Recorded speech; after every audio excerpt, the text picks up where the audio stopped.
بسم اللہ الرحمن الرحیم، الحمدللہ والصلاة والسلام علی رسول اللہ۔ معزز سامعین کرام، آج جس ٹاپک پہ میں بات کرنے جا رہا ہوں وہ ہے خدا را والدین اپنے بچوں کی شادیاں جلدی کریں۔ آج کی اس دور کا بڑا ہی حساس موضوع ہے۔ پیارے بھائیوں، بھوک پیاس کے بعد انسان کی تیسری اہم ضرورت جنسی تسکین ہے۔ جائز ذریعہ نہ ہو تو بچہ بچی گناہ اور ذہنی بیماریوں کا شکار ہو جاتے ہیں، اور اگر 15 یا 12 سال میں بچے یا بچیاں بالغ ہو رہی ہیں اور 20 یا 25 سال تک نکاح نہیں ہو رہا تو یہ جنسی مریض بنیں گے اور گناہ کریں گے۔ اللہ اکبر۔ ہر غیر شادی شدہ جوان لڑکا لڑکی ایک دوسرے کی طلب رکھتے ہیں، لہذا اپنے بالغ بچے اور بچیوں کے نکاح کا بندوبست جلدی کریں۔ اللہ سبحانہ وتعالیٰ نے معاشرتی اعمال میں سے نکاح کو سب سے آسان رکھا اور زنا کے لیے سخت ترین وعیدیں سنا دی۔ بلوغت کے بعد مرتے دم تک نکاح انسان کی حیا کی حفاظت کرتا ہے۔ یاد رکھیں، وقت پر نکاح اولاد کا حق ہے اور اس میں تاخیر والدین کو گناہگار کر دیتی ہے، جیسا کہ میں ابھی آگے بتاؤں گا آپ کو۔ اس لیے والدین اپنی اولاد پر رحم کریں اور وقت پر نکاح کا بندوبست کریں۔ نوجوان کا سب سے بڑا اور اہم مسئلہ جنسی زندگی ہے، اور اس پر بات کرنا ہمارے معاشرے میں معیوب سمجھا جاتا۔ کوئی بات ہی نہیں کرتا اس پر، باقی سب باتیں ہوں گی، اس پر کوئی بات نہیں کرتا۔ پیارے بھائیوں، شادی ہر ایک کی ضرورت ہے، ہم نے اسے ایک پہاڑ بنا دیا۔ باپ جہیز بناتے بناتے بوڑھا ہو جاتا ہے، بیٹی 30 سال تک گھر بیٹھی ہے، بیٹا نوکری اور گھر کے بناتے 35 سال کا ہو گیا، پھر نوجوان نسل زنا کی طرف راغب ہوتی ہے۔ جب نکاح مشکل ہو جائے تو پھر زنا آسان ہو جاتا ہے۔ پیارے بھائیو، اپنے اولاد کی شادیاں جلدی کریں، کیونکہ جب انسان کو بھوک لگتی ہے تو وہ حلال کھانا نہ ملنے پر حرام کی طرف بڑھتا ہے۔ آج اس لیے نوجوانوں میں بیماریاں ہیں، کس وجہ سے؟ مشت-زنی کرنے سے، کس وجہ سے؟ اغلام بازی، یعنی لڑکا لڑکے سے شہوت پوری کرنے سے۔ جب لڑکی نہیں ملے گی تو پھر یہ ہوگا، ہم جنس پرستی بڑھتی جا رہی ہے۔ کس وجہ سے؟ کہ لڑکی سے شہوت پوری کرنے سے۔ اور یہ بات میں اپنی طرف سے نہیں بلکہ کائنات کے امام جناب محمد رسول اللہ صلی اللہ علیہ وآلہ وسلم نے آج سے 1400 سال پہلے فرما دی کہ لا تذهب الدنيا حتى يستغني الرجال بالرجال والنساء بالنساء والسحاق زنا النساء بينهن، او كما قال صلی اللہ علیہ وآلہ وسلم، کہ دنیا اس وقت تک ختم نہیں ہوگی جب تک مرد مردوں سے تعلق جو ہے وہ قائم نہ کر لیں گے اور عورتیں عورتوں کے ساتھ تعلقات قائم نہ کر لیں گی۔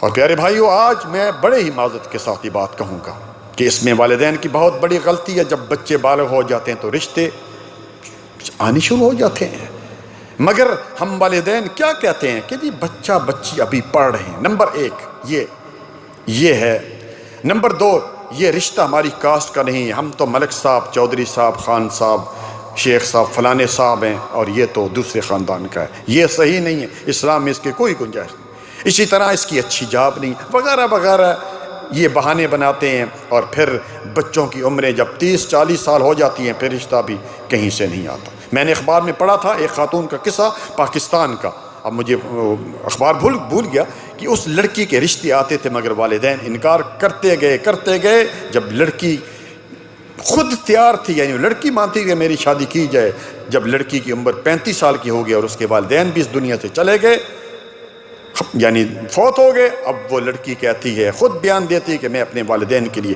بد دعا کرتی ہوں کہ خود تو چلے گئے، میری زندگی برباد کر گیا۔ اور میری طرف کتنے لڑکوں کے فون آتے ہیں میرے بھائیوں کہ آپ میرے ابو سے کہیں نا کہ میری شادی کریں، کیونکہ ابھی تو میری جاب بھی ہے، کماتا بھی ہوں اچھی طرح، پھر دیر کس بات کی؟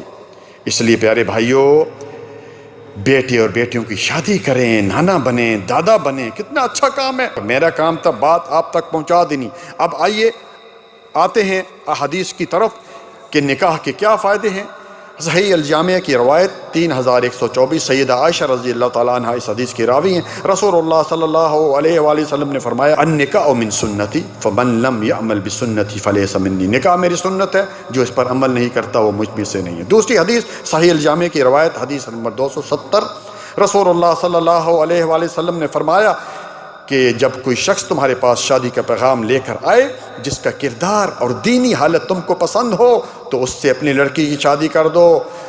اگر تم ایسا نہیں کرو گے تو پھر کیا ہوگا؟ زمین میں فتنہ و فساد زیادہ برپا ہوگا۔ اسی طرح کائنات کے امام جناب محمد رسول اللہ صلی اللہ علیہ وآلہ وسلم نے خاص کر نوجوانوں کو مخاطب کر کے فرمایا، یا معاشر الشباب، اے نوجوانوں، تم میں سے جسے نکاح کرنے کی استطاعت ہو اسے نکاح کرنا چاہیے، کیونکہ نکاح نظر کو جھکانے والا اور شرمگاہ کو محفوظ رکھنے والا ہے۔ اور جسے استطاعت نہ ہو تو وہ کیا کرے؟ روزے رکھے، اس لیے کہ روزہ اس کے لیے ڈھال ہے، یعنی گناہوں سے بچاؤ اور شہوت کو کم کرتا ہے، یعنی نوافل نفل روزے۔ پیارے بھائیو، ہر جنس اپنی جنس سے مخالفت کے قریب ہونا چاہتی ہے اور اس سے ملاپ کے ذریعے جنسی تسکین پانا چاہتی ہے۔ چنانچہ قرآن کریم میں اللہ سبحانہ و تعالیٰ کا فرمان سورۃ روم آیت نمبر 22 کہ اس کی نشانیوں میں سے ہے کہ اس نے تمہاری ہی جنس سے بیویاں پیدا کی تاکہ تم ان سے آرام پاؤ، سکون پاؤ۔ اور سورۃ اعراف کی آیت نمبر 189 میں اللہ سبحانہ و تعالیٰ کا فرمان ہے کہ اللہ تعالیٰ ہی کی وہ ذات ہے جس نے تمہیں ایک جان سے پیدا کیا اور اس سے اس کی بیوی کو پیدا کیا تاکہ تم اس سے سکون حاصل کرو۔ پیارے بھائیو، نکاح کا ایک فائدہ کیا ہے کہ اس کا آدھا دین مکمل ہو جاتا ہے، جیسا کہ سیدنا انس رضی اللہ تعالیٰ عنہ اس حدیث کے راوی رسول اللہ صلی اللہ علیہ وآلہ وسلم نے فرمایا، اذا تزوج العبد فقد استکمل نصف الدین فلیتق اللہ فی النصف الباقی۔ جب بندہ نکاح کرتا ہے، شادی کرتا ہے، تو اس کا آدھا دین مکمل ہو جاتا ہے۔ اب اسے چاہیے کہ وہ آدھے دین میں اللہ تعالیٰ سے ڈرے۔ رواہ البیہقی فی شعب الایمان حدیث نمبر 5486 اور حاکم 161۔ پیارے بھائی، رسول اللہ صلی اللہ علیہ وآلہ وسلم نے سیدنا علی رضی اللہ تعالیٰ عنہ کو فرمایا تھا 3 کاموں میں دیر نہ کرنا علی، اور یہ حدیث مسند احمد 831 اور ترمذی 1075 میں ہے۔ ثلاثۃ لا یا علی لا تواخرہن، نمبر 1 الصلاۃ اذا اتت، جب نماز کا وقت ہو جائے تو نماز پڑھنا، والجنازۃ اذا حضرت، جب جنازہ حاضر ہو جائے، تیار ہو جائے تو اس کو پڑھنا۔ اور تیسری چیز کیا فرمائی کہ جب عورت اور مرد دونوں کے لیے رشتہ آ جائے تو ان کو شادی کرنی چاہیے۔